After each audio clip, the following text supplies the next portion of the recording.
Ukraine जंग को 800 से ज्यादा दिन हो चुके हैं, लेकिन ऐसा एक बार भी नहीं हुआ कि रूस हारता नजर आए। इधर 5वीं बार रूस के राष्ट्रपति बने व्लादिमीर पुतिन ने जंग के लिए एक ऐसी टीम बना ली है जो तीसरे विश्व युद्ध में यूरोप से लेकर अमेरिका तक कोहराम मचाने के लिए तैयार बैठी है।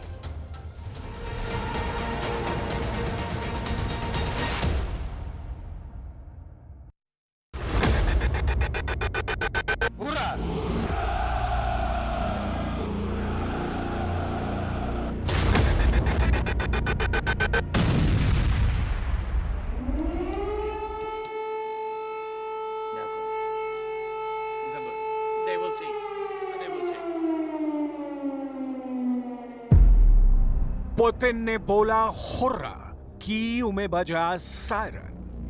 За победу! Ура! They will take.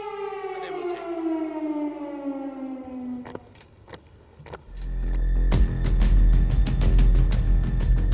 पांचवी बार रूस के राष्ट्रपति बनने के बाद व्लादिमीर पुतिन कुछ ज्यादा ही खतरनाक और आक्रामक हो गए हैं। पुतिन के तेवर और बॉडी लैंग्वेज आज ऐसी हो चुकी है जिसे देखकर साफ लगता है कि वो रत्ती भर ना तो अमेरिका की परवाह कर रहे हैं और ना ही 32 देशों से बने नाटो से जरा भी डर रहे हैं।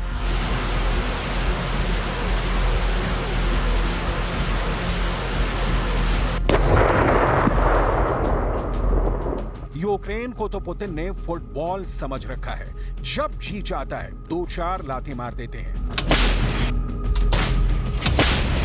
कुछ जानकारों का दावा है कि 800 से ज्यादा दिन की जंग के बाद पुतिन समझ चुके हैं कि पश्चिमी देशों की सैन्य क्षमता से कैसे निपटना है और रूस के पक्ष में अमेरिका के दुश्मनों को कैसे मिलाना है।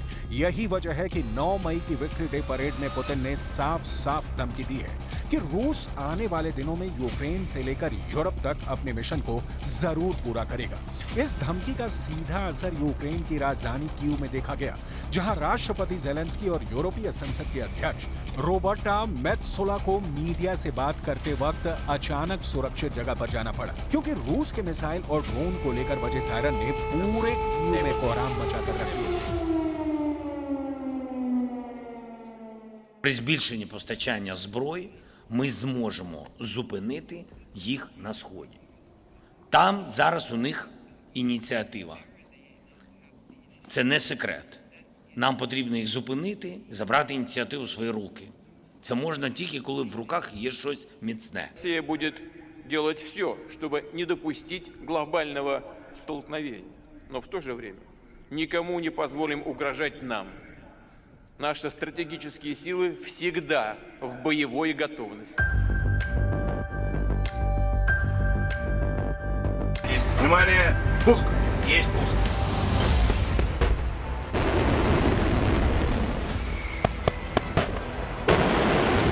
अब आप ये भी जान लीजिए कि 24 फरवरी 2022 से अब तक रूस यूक्रेन के कितने हिस्से पर कब्जा कर चुका है।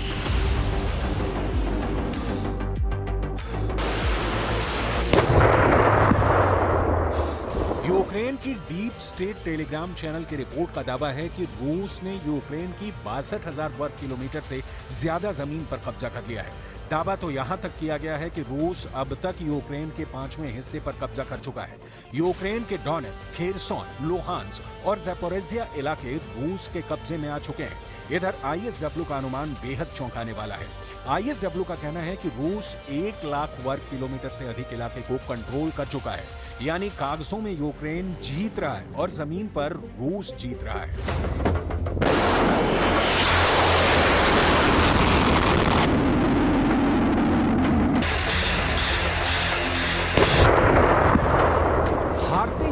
को बचाने के लिए वैसे तो नाटो के 32 देश जुटे हुए हैं, लेकिन इसमें नाटो देश अमेरिका यूक्रेन को जंग में जीत दिलाने के लिए एड़ी चोटी का जोर लगा रहा है। अमेरिका ने यूक्रेन को नई 61 अरब डॉलर की सैन्य सहायता जारी की है ताकि हारते यूक्रेन को जिताया जा सके। वहीं दूसरी तरफ रूस में Putin France, America, Britain, Germany के घातक हथियारों की प्रदर्शनी दिखा रहे हैं और दावा कर रहे हैं कि रूस से जो भी पश्चिमी देश टकराएगा उनके हथियारों को रूस भून कर रख देगा। जंग के 6 पुतिन की विश्व युद्ध टीम। जरा पुतिन के साथ मौजूद इन राष्ट्र प्रमुखों को गौर से देख लीजिए। ये वो लोग हैं जो रूस के साथ मरते दम तक साथ देने का वादा कर चुके हैं। इसमें बेलारूस के अलेक्जेंडर लुकाशेंको, कजाकिस्तान के कासिम जोमार्ट टोकायेव, किर्गिस्तान के सदीर झापारोव, आर्मेनिया के निकोल पशिन्यान, उज्बेकिस्तान के शौकत मर्जियोयेव और क्यूबा के मिगुएल दियाज कैनेल मौजूद हैं। ये जंगी टीम मॉस्को में पुतिन के साथ बड़े युद्ध की तैयारी में जुटी है। 1500 किलोमीटर दूर से हमला, अब नाटो और रूस की जंग।